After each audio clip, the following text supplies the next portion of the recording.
இன்று ஒரு தகவல் சொல்வது திருமதி எம். கலா சரஸ்வதி. தலைப்பு: நவமி நாளில் ராமர் ஏன் அவதரித்தார்? அவர் அவதரித்த நோக்கம் என்ன? மன்னர் தசரதற்கு மனைவிகள் கோசலை, கைகேயி, சுபத்திரை. இந்த மூவருக்கும் புத்திர பாகியம் இல்லாத காரணத்தால் தசரத மன்னன் தன் குலகுருவாகிய வசிட்ட முனிவரின் ஆலோசனைப்படி புத்திர காமேஷ்டி யாகம் செய்தார்.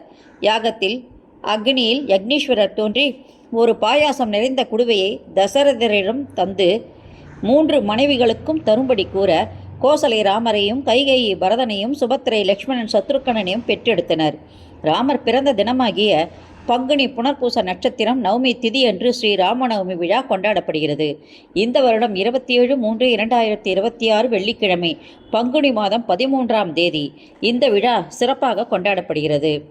வட இந்தியாவில் நவமிக்கு 8 நாட்களுக்கு முன்பே அகண்ட ராமாயணம் என ஆரம்பித்து விடாமல் தொடர்ந்து துளசி ராமாயணம் வாசிப்பார்கள். இதை கேட்க மிக இனிமையாக இருக்கும்.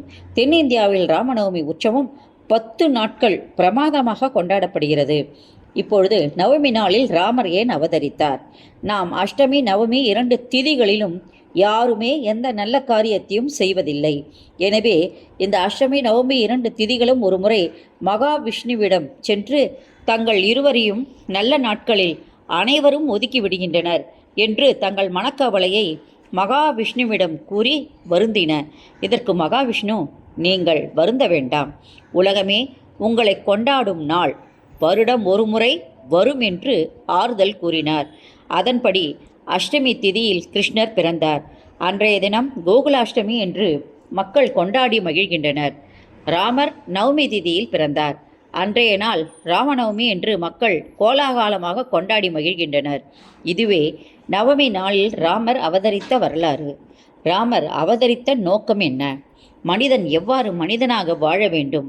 சராசரி மனிதன் எவ்விதம் தர்மத்தை கடைபிடித்து நேர்மையையும் ஒழுக்கத்தையும் உள்ளவனாக அன்றாட வாழ்வில் நடந்து கொள்ள வேண்டும் என்பதை வாழ்வில் உணர்த்தவே மகாவிஷ்ணு ராமராக பூமியில் அவதரித்து மக்களின் அறியாமையை போக்குவதற்காக அவதரித்தார். தாய் சொல் தட்டாத மகனாகவும், தந்தைக்காக வாழ்பவராகவும், சகோதர பாசத்திற்கு ஓர் எடுத்துக்காட்டாகவும், குகனுடன் நட்பிற்கு ஓர் உதாரணமாகவும், ஒருவனுக்கு ஒருத்தி என்ற வாழ்வியல் தத்துவப்படி குடும்ப ஒற்றுமை, அறிவு, அழகு, அடக்கம், அன்பு இவற்றிற்கு ஒரு எடுத்துக்காட்டாகவும் ராமர் வாழ்ந்தார். இதுவே ராமநவமி நாளில் ராமர் அவதரித்த நோக்கமாகும். நன்றி, வணக்கம். இந்த ஆடியோ வீடியோ உங்களுக்கு பிடிச்சது நீங்கள் லைக் பண்ணுங்கள், ஷேர் பண்ணுங்கள். கொளத்தூர் பாபா டெம்பிள் சேனலுக்கு நீங்கள் சப்ஸ்கிரைப் பண்ணுங்கள். தேங்க்யூ.